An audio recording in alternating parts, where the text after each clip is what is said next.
It's your old friend Kim checking in just to let you guys know that I'm good and also just to share a quick peek at my hair, which is a couple of months shy of 5 years lock, which is crazy because when I was counting the other day, I thought it was 4 years, but clearly I missed a whole year. So I'm good over here, um, maintaining, not doing videos because, as I mentioned before, I don't want to spam you guys and I don't know what to talk about because I don't do much to my hair.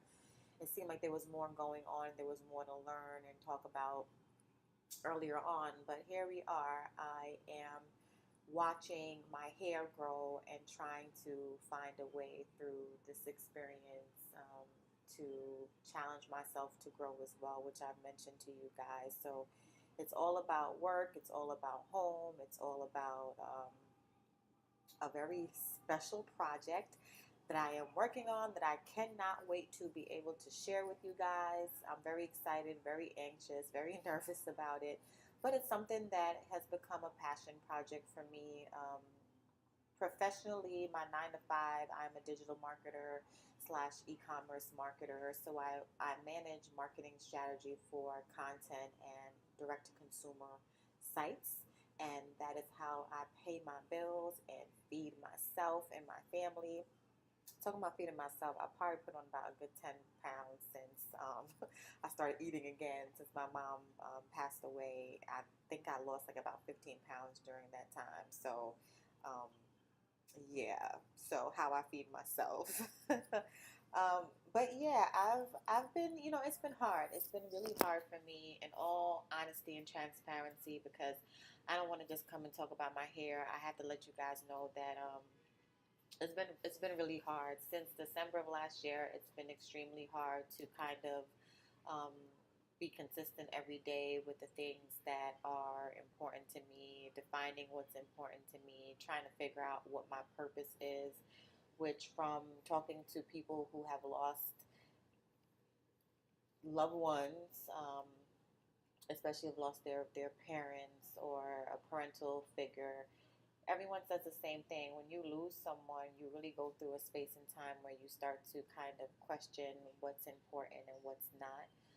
Dealing with death and especially sudden death, I'm not the first person to have gone through this. I know that I will not, unfortunately, be the last, but it's something that makes you really question um, who you are as a person and do some deep reflecting. And prior to losing my mom, I was already doing some deep reflecting in the process of starting my locks and wanting to challenge myself to use my lock journey as a catalyst for growth in all areas of my life. So it just put me into a deeper space, and has been putting me into a deeper space because things get layered on top of each other. You never just go through one thing at one time and that's just easy breezy and that's it.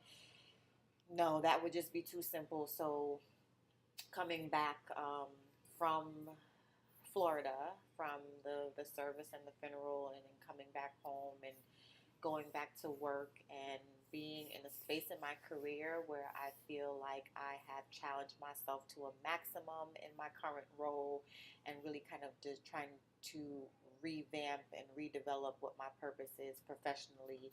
It's been hard. It's making me question everything across the board. So it's been tough for me, and there's days where I don't want to get out the bed. There's days where I feel like I'm just battling a really just like a deep, dark, and in a deep, dark place. And then I have to pop up because of who I am and how I am. I have to pop up and leave the house and just like immediately turn it off because I don't want anybody to see me in a funk. So I have to put on my happy face, my face where I'm like, oh, I'm gonna smile and be nice and courteous because I've never, ever in my life felt like what I go through should be, I should have put that on onto other people or treat people badly because I'm in a space. And so, but I understand how you can do that when you're in a bad space because I have to fight myself from like snatching people's souls out of their bodies at times because I'm just, I'm angry about certain things. So that's been tough, but um, I'm meditating and I'm praying and I am asking God to direct me and to lead me and to help me to continue to stay conscious about the person that I want to be and the person that I believe that I should be. And even that is a struggle at times, because I think that when you kind of decide that you want to be a better person, you get all kinds of instances and moments where you're just like, you're tested. You were tested on the things that you say you are going to do. But maybe about a few months ago, a young woman that my sister actually grew up with came to our church to do a sermon for Youth Day, and she preached about, or out of First Corinthians, about talents. And that sermon really was another moment for me to do some deep reflecting, because I have thought about so many talents and things that I've been passionate about throughout my life that I have put down, picked back up, that I've not utilized in the best way that I can. And that's been bothering me because, with the consideration that life is so short and there's so many things going on in the world. Just recently we heard about the suicide of Kate Spade and Anthony Bourdain. Just the other day, this past week, in the New York City area, we are listening to the news constantly. We're hearing about a young man named Junior who was murdered in the Bronx. Mistaken identity. Um, 15 years old. And I don't watch news. I try very hard not to watch news. Not to watch the news is something that my parents always used to talk to me about. Like, oh, you're not gonna know what's going on in the world. And I'm like, yeah, I'm good with that, because I'm affected in a different way by the things that go on around me. I've learned that about myself, and I've confirmed that about myself. So it's made me very conscious, and increasingly more conscious as I've gotten older, to be mindful about the people that I keep around me and the energy that I have around me, because I know that I ingest it in a different way. I can watch something on the news and then 2, 3, 4 hours later, a day later, 2 days later, feel like a heaviness on me, and I don't know what it's why. I have to go and think about my life. Am I good? Is everybody good? Like, what's up with me? um, and it's because of a different energy that I've allowed on me to kind of pull me down. So yeah, I've been meditating and trying to push through that. There has been a project that I've been thinking about for over a year now, and it's been put on the back burner for many different reasons. Um, but in the process of praying, meditating, and with that sermon that I heard the other day about talents. It's come back to the forefront, and I'm really excited about it because I'm taking the steps to actually bring it to life. A girlfriend of mine who also lost her mom a few years ago to cancer had a conversation with me, and has been a really good support system for me. And she mentioned that it becomes easier when you start to live in your purpose. So, with that conversation and with waking up one morning, ironically, not ironically, because I think that, like I said, I'm always looking for signs and everything. I woke up with the TV on, and it was turned to a channel about one of those, I call them the insomnia preachers, the preachers that are up are on television at like 2, 3 o'clock in the morning. I woke up to a sermon about people asking God to use them, but not being usable. And it really kind of put me in like an aha moment, because it is a prayer that I have constantly and consistently prayed for God to use me. And I really felt in that moment when I woke up and heard it that, wow, like, I'm not usable. I am coming home and I just want to sleep. I wake up in the morning and I really don't want to get out of bed. And I have things and projects and passions and talents that I'm not utilizing. So how can God use me if I'm not usable? And that really kind of came 2 weeks after I had already been praying about the project, but then I heard that and it was just like confirmation. So yeah, I really would like to be able to share with you guys exactly what's going on. It's a project that's not only helping myself, and I feel like I have in a way been created to do this, not just because I professionally um, am in a space to make the moves for this project. but also because of just where I am, emotionally. I'm being accountable. I'm aware. I've been doing some deep reflecting over the last 4 or 5 years of my life. Before I started my locks, I've been doing some deep reflections, and I'm in a space now where I really understand how much our stories, our journeys are important and impactful for creating the people that we are. So I don't think it's any better time to take the space that I am in and just feeling purposeful and feeling like I don't have enough drive to turn this into a passion project. So hopefully within the next 2 months, my goal is to launch it all in August of this year. So I hope to be coming and telling you guys in August of this year what the heck is going on and what's been brewing. But it's feeding my soul, it's feeding me, and I hope that it's going to be able to feed some other people as well, and that somebody else will get something out of it. So that's what's going on. So let me just give you guys a quick view of my hair before I tell you what I've been reading really quick, and then I sign off until next time. Here we are. Here we are. Hold on. This is 5 years.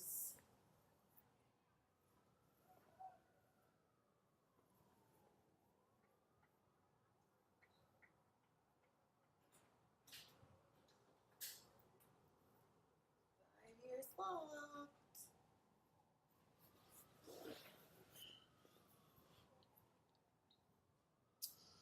Yep, so I have been reading my good old Bible, really digging into First Corinthians. And when I come and tell you guys about the project, I have a very interesting story about First Corinthians chapter 3 that also blew my mind, but we'll circle back to that. So I've been reading my Bible focused on First Corinthians, really